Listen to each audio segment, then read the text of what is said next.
Hello, everyone, and welcome to the Coffee Online today. I'm here with Mirela Mellone. She's the director and consultancy and founder of the Ducks Expat Foundation. Hello, Milena. How are you? Hello, how are you, Gemma? Really good, thank you. How are you? I'm fine, I'm fine. Yeah, thank you for being here. Thank you for joining us in the coffee. It's a Oh, pleasure thank to you have for you the here. for inviting, Gemma. It was a pleasure. Yeah, how is everything? Are you in the Netherlands, right? Yes, I'm in the Netherlands. I live near Utrecht.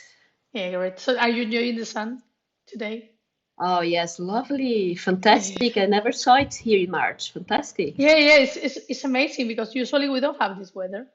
No, not really. No, especially in March. It's like wow, great. So it was like Yes. I mean, it was the whole day outside. It's really lovely weather. Yeah, yeah, it's amazing. Yeah, So, yeah. yeah, so can you tell us a little about your background so then the people know who you are and why we are here? Yeah, sure. So, Right. well, right now what I'm doing now. I'm the co-founder of Dux Expat. That's a foundation that helps foreigners with the professional and personal development.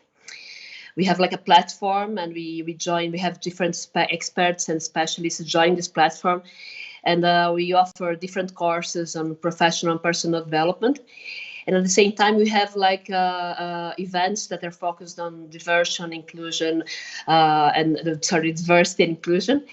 And basically, I did that because I live here in Netherlands for like 7 years, and I really missed this kind of thing. So I found another two fantastic women who live here, and we had this idea. It was on my mind for like 10 years or 20 years ago, and then we said, no, I think we should really do it together. Besides the foundation, being the co-founder of the foundation, I'm also the head of the department of training in a web marketing company in Canada. So I'm head of the training department there, and I also have my consultancy. So that's the three different things I do here. Busy, busy. BCBs, yes. Yeah. And on the top of that, I have three children who are lovely, of course, and I love a lot. And my husband, he's also Brazilian, and we live here for a while. Nice. Right, really intense. And I see that you say that your association, you start thinking about it long time ago, but it's because you have lived in many countries, right? Can you tell us a little about it and about your experience? Yeah, sure. Yeah, so I already, well, I studied in Australia when I was in high school, so I spent a few months there. On this, girls' college was a great experience, especially for Brazilian. Like, I mean, many years ago was really something very interesting. After that, I studied in Spain. I lived in Italy, and I studied in Italy. Like I did a specialization there. I also made a stage there. So it was like Italy had different experiences. I have Mhm. my family comes from Italy. My dad family comes from Italy, and my mom family from Germany. So I had a very good. I spoke Italian already, so it was really a fantastic experience in Italy. Then I lived in Belgium with my former boyfriend. So Mhm. I lived the 1 year, 1.5 year there. Then I went to Hong Kong. I worked Wow. in Hong Kong also as a project director for an events company there. And then I came to Holland because my husband actually he works for a Dutch company, and then he said, "Oh, an opportunity. I have an opportunity to go there." I said, "Well, why not?" And then I came here with my small baby, my first child. She was still 3 months. Wow. So it was a bit of work, really a lot of work. We came with a container. There was a container that was coming, so we had to stay in a provisory place. It was all a Wow. story. And then I'm here. So yeah, that's more or less what I did so far. Wow, but I can understand why you create this association because you really know what it is to live in a foreign country Oh yeah. No, I think I know. and all the I did. differences in one from another. Wow. Yeah, no, I did. And I think like the more you do it, like the more if you even if you stay like say 3 months or 6 months or 1 year, you can really have a bit of the experience of like the people there, the culture. Yes. And I think the more you do it, the easier it gets. Yeah, That's you get used to different. Sorry? Yeah, you get used to different cultures and different people, and yes. Yeah, exactly.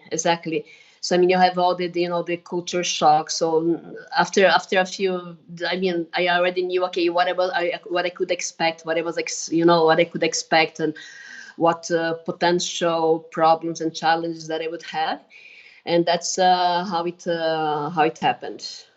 Wow, it's a big round, almost every country. Well, not every country, but a lot of countries in Europe. Yeah, and can you tell us a little about your experience with team leadership? Yeah, sure. So I managed the different things. Some for a few companies I worked in Brazil. I also managed people who I hired for my own consultancy. And I think it's a great experience to have. I think the first team I had was like 3 people or something like that.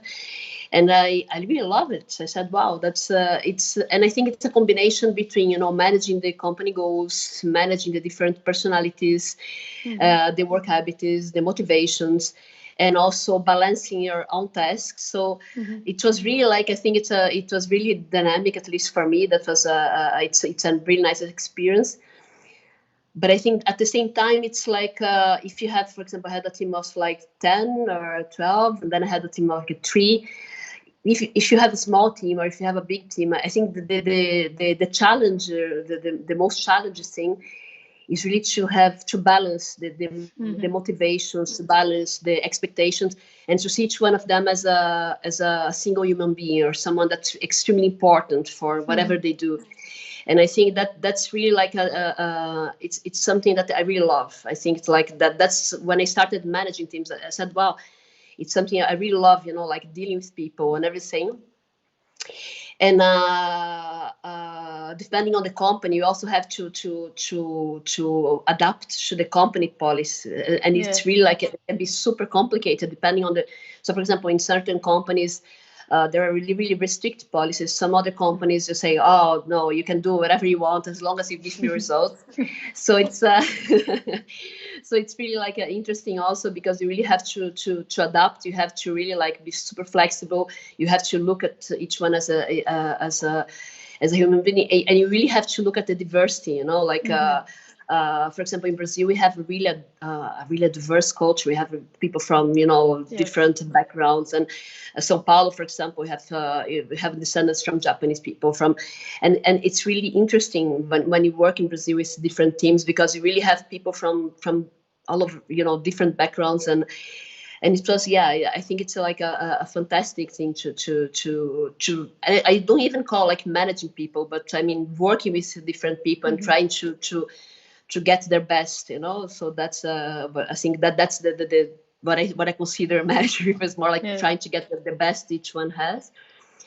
And and it's really different when you actually hire from your consultancy and when you hire from someone else's companies. It's really a completely different thing to do. I mean, when you hire for you, you have to, of course, you have to look at the budget. You have to look, okay, is this person going well with the others? So, and for your company, I mean, you don't have this policy and this all these different rules. You have your own rules, so it's a completely different experience. But it's really nice. I mean, it's a fantastic, and I think this balance, like to get it right, it's something that's like how can you get it right? And I hear that from many like managers, directors, has teams like. That's also for them like balancing this all, company goals and motivations and personalities. It can be really tough. Tough. And I think living in different countries also it's helping you with that because then you have seen a lot of different profiles, a lot of personalities and customs. Yes, sure. No, yeah. When you work outside, when you work in another culture, another country, it really helps. I mean, for example, when I worked in Hong Kong, I think Hong Kong was really the most, especially for me and Brazil. I come from Brazil, so Big change. Brazil, Hong Kong was really the most different culture I could work with. For example, if you go there in the morning, they are having like noodles for breakfast while they talk to you during the, you know, the meeting. So I was there, you know, like trying to talk to him, so he was speaking English, eating the noodles, talking in the meeting. And I was like, wow, okay, so what should I do? Okay, I'm going to buy noodles. I'm going to try to do the same. And I think that's more or less the secret. It's not like, at least for me, that was really, really useful also for teams and to work with different cultures. Is like, okay, I'm just going to join them, you know. I'm not going to judge what they are doing. I'm just going to adapt to whatever they are doing, even if I don't really like news in the morning. But and at the same time is the communication also. So, for example, when I talked that Hong Kong was really the most different for me, so they talk Cantonese, and where they were speaking Cantonese, for example, in the office, I remember my first day there, I was like just hearing these people, and I said, "My God, they are killing each other. What are they doing there?" And I look at behind me, and they were just like laughing, you know, about like some common situation. I was like, oh, good, nobody's killing nobody. So it was really like a very nice.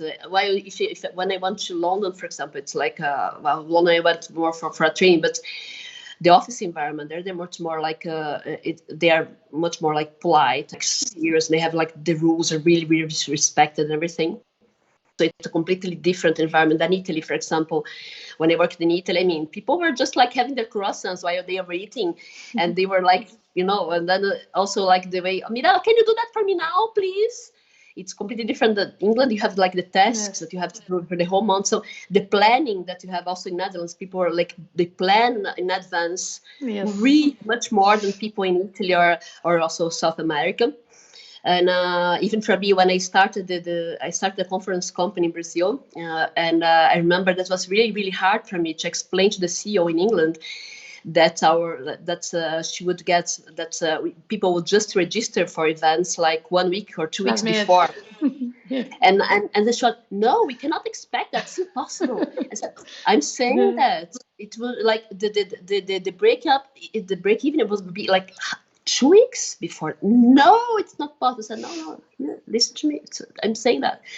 And then it was very funny because it happened precisely what I said. And I said, wow, it's impressive. My God, how are you going to deal with this market? It's really, it's like this kind of like a difference for me was really interesting. And also I think it's like this combination, like people and cultures and also the expectations. I think the expectations, managing people's expectations. Wow. It's something that's like something you really have to set realistic expectations. And I think that's one of the most difficult things I see from different people. It's really about setting these expectations, the realistic expectations. Yeah, I can feel you because from Spain and the Netherlands is exactly the same. Sometimes now I go to Spain and I try to plan with 3 months in advance, and people is like, I don't know what I'm going to be doing in 3 months. And it's like, okay, it's true. It's Spain. It's true. I have to come back and tell you 1 week before I go because otherwise it's impossible. Yeah. But sometimes because I'm used to plan here in the Netherlands that you need to plan in advance, then sometimes I forget it. I just try to do the same way in Spain and it doesn't work. It's impossible. It's impossible indeed. Yeah. And for me, it's funny because I still work with Brazil. So it's very funny because, for example, someone says, Mirela, let's make a meeting Thursday. And I say, which Thursday? Which Thursday? And then it's like, oh, this like, for example, today, Tuesday, well, Thursday. I said, oh, you mean after tomorrow? Yeah. Oh, no, after tomorrow is not possible because I have this, and that. So in some ways, I think I after 7 years being here, I think I got a bit of the for me of the planning. I know this. Not like 100%, but also for me, like sometimes it's impossible. Like Thursday, you have to plan a bit. Yeah, I know the feeling because I also the same. I work with Spain and Portugal, and it's exactly the same. But it is fun to see outside, but then sometimes it's challenging. And what are the biggest challenges that you go through when you live and work outside of your home country? What are the big challenges that you can say? I think you have first the cultural shock. Like I think that's something I got used to. Like when you arrive at the place, you have this honeymoon, everything's perfect. Oh, it's fantastic. I want to see this country. Oh, this country is beautiful. Oh my God, I'm in Holland now. I have these channels. They have this. Oh, it's so beautiful. Everything is lovely. And then after everything is lovely, and I love this thing. I'm staying here. This best country in the world. You start to have this phase where you start to think, oh my God, what I'm doing here? Oh, should I go back home? Where's my mother? Where's my dog? Where's my things? Oh my God. The sun. Oh yeah, what am I doing? My God. And that's like, you really like, it's a mix between anger and really like being anxious to oh my God, so should I stay here or not? And then after this, like you have this, I think they call it orientation. So that, okay, I think I think I should do this. I should go through this way. This is better for me to do, and everything. Analyze. Okay, these are the good ones. This is the worst side. So maybe where I'm heading to, and adapting. Like after this, then you adapt. And I think if you go through these 4 phases in a good way, and if you prepare yourself before, then things go much easier. Things are much easier. If you don't, then I know some people who just left before. Some people say that's like 1 year. I think like 6 months is already a good time for you to know if you are really going to stay there. For example, here in Holland, I know that they lose lots of expats because of their wives, or because or also the man, they don't want to stay here. So, and then after 6 months, said, "Oh, sorry, I cannot stay here. I have to go back because my husband or my wife said that it's impossible to live here, whatever." And then they go back home. Know. Yeah. So I think that's that the challenge is that. I think another challenge, like I said before, is this. Some really, like for me, some things that can be really, really weird. Mm-hmm. But I'm just saying, no, okay, that's another country. They have a completely different culture, and so let's try to go on the flow, no? And I think one other thing that I think, like when I think about these challenges, is like. You always tend to look at your past and think that what you had before was better, So we have this idea that's always like, oh, I miss this or I miss that. And when you go to a foreign country, this is much stronger. True. Because you don't have your family or your childhood friends. So it can really be really tough, and to look at the moment you are living on, and think, okay, that's the best that I can have. That's the best moment I can have. Usually you always tend to say, oh no, I miss that. If I was there, it would be much better. So I think this challenge is like, it's really like to look at the past and say, oh, that was nice, but now it's also very nice, and look at what you have, what is the best that you can have now. I think that's like the challenge, is actually to look at your present moment with the eyes of like a curious child, of some who says, okay, what's the best that I can do on this country now, on this place now. Yeah, that's really interesting. Yeah, that's true. And now, what are your plans now at this moment? What are you doing now, and what are your plans for the future? Well, now, as I said, I'm working for the Canadian company. I have my consultancy, and we now, as a co-founder for Dux. So our idea now is really like to expand. So we think that Dux Expat, we have some people in other countries who are already interested to actually to also make part of Dux. So we are really happy. And the idea now is to really make it grow and have different partners, and really like help foreigners who are starting with the Netherlands, who they who doesn't know yet what's really their place, Okay, so how I feel at home, outside home. So I think my plans now are focused on these three things, but especially with Dux Expat. It's a project from my heart, something that I really wanted to Yes. do. And I think what I'm doing now is like planning for we have like a project for next year that I'm talking now Yes. already, with about a diversity event and diversity inclusion. So really focus on these areas and really try to make our best to help people outside their home country, to help people see the best that they have on the both professional and personal life. And with this, not the idea that we are going to do everything alone. So it's really that's the idea of the platform, that we have more foreigners who are actually helping foreigners. And also Dutch people also. I mean, local people, of course, they are always welcome. And we are having we're having people from local people say, oh, can I do this? Do you have this program also for like in Dutch? So that's the reason we want to adapt not only in, we have lots of programs, for example, Portuguese, English, but our idea is really to expand and do that in different languages. Yeah, that's really good. It's really needed. I tell you, because I Yeah. live here, I know how needed it is. Yeah. And what advice would you give? The situation. Yeah. And to the people that want to start working in a foreign country, they want to move or they want to start a business in another country, what advice would you give them? Well, I think plan before, I think plan before, especially the finance, because people usually say, oh, I'm going there and everything. And I mean, really look into the finance before making some financial planning, understand what the bureaucratic steps are to start and legalize a business, outside. Know your differentials. I mean, what can you do different from other people and whatever you do? I think create collaborations together. So, for example, when you decided to create Lux, it was everything like when you do that with someone else, it's always easier, especially outside your home country. When you do that alone outside your home country, it can be really tough because it's not your country. Or not, you have to know all the rules. You have to understand so many different aspects that you can get a bit lost. So, for example, with my consultancy, it was a bit easier.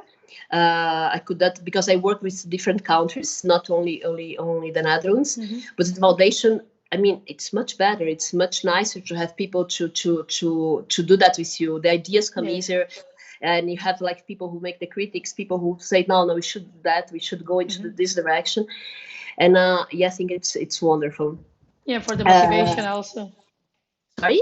The motivation also, you get The motivated motivation, when you have exactly. Yeah, one motivate the other. It's really, really important.